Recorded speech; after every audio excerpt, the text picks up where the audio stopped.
Okay, in our last segment, we left off with a couple of exceptions to attractiveness objectivity.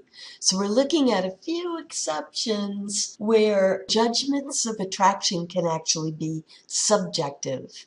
So it's not the rule, it's the exception to the rule.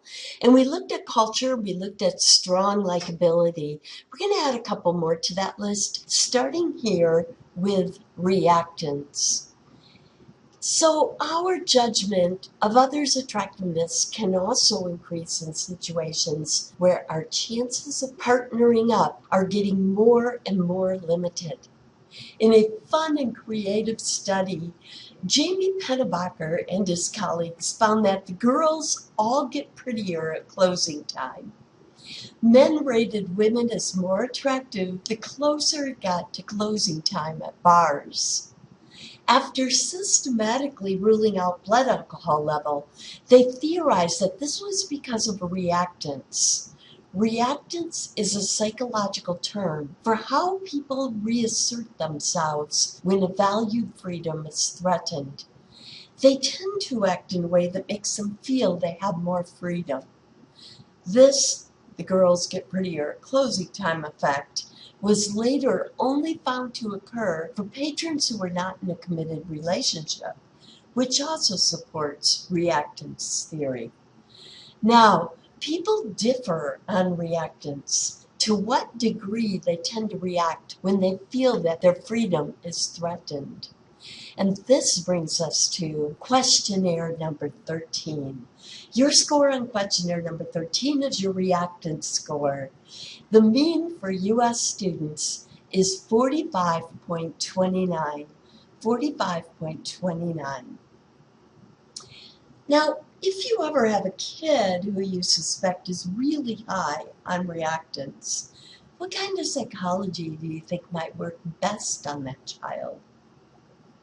If you guessed reverse psychology, that would be an interesting theory to test. Finally, one more exception to the objectivity of attraction.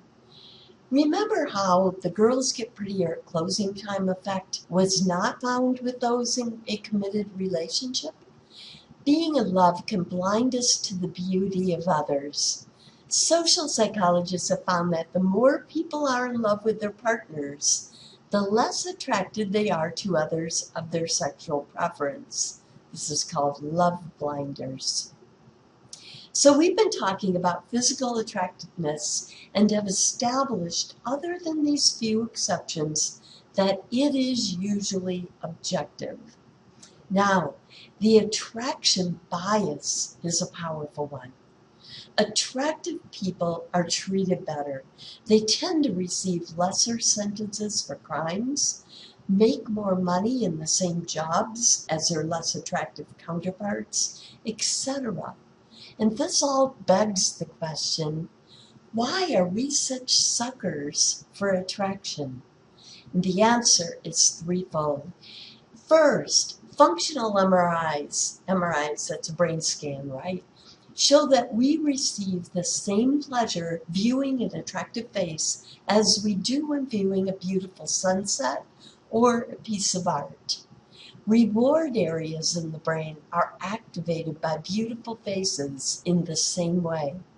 So we receive direct rewards from attractive people. We also receive indirect awards when we associate with attractive people.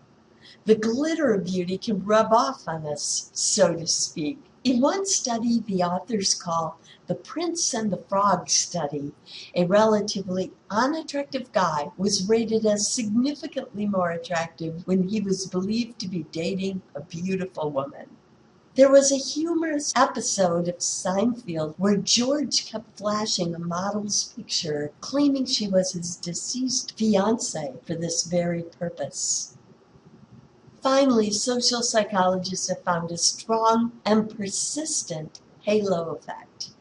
Those who are attractive are judged to be more intelligent, successful, happy, well-adjusted, confident, competent, and many other unrelated positive qualities. This is not logical, but it is found over and over again. The halo effect. It is no wonder attractive people are treated better when they are associated with so many unrelated positive traits and characteristics. Okay, besides those who work, hang out, or live near us, and those who are attractive, we tend to fall for those to whom we are repeatedly exposed. This is another surprising finding. Science found that the more often we see most anything, whether it is a face, a foreign word, a geometric shape, etc., the more we tend to like it. So mere exposure, when repeated, leads to attraction, even when the exposure is subliminal. In fact, the effect is even stronger when the exposure is subliminal. By the way, what other research do you remember from science? Recall from prior lectures the audience effect with cockroaches? Also, in research methods, we covered one of his studies showing that married couples look more alike over time. Science, pronounced to rhyme with science, but not spelled that way, as you can see, was my favorite living social psychologist until he died a couple of years ago. In another demonstration of the mere exposure effect, a study we'll call the student impersonator study, social psychologists took pictures of 4 average-looking females. Later, they had them attend a class 5, 10, and 15 times respectively, pretending that they were students.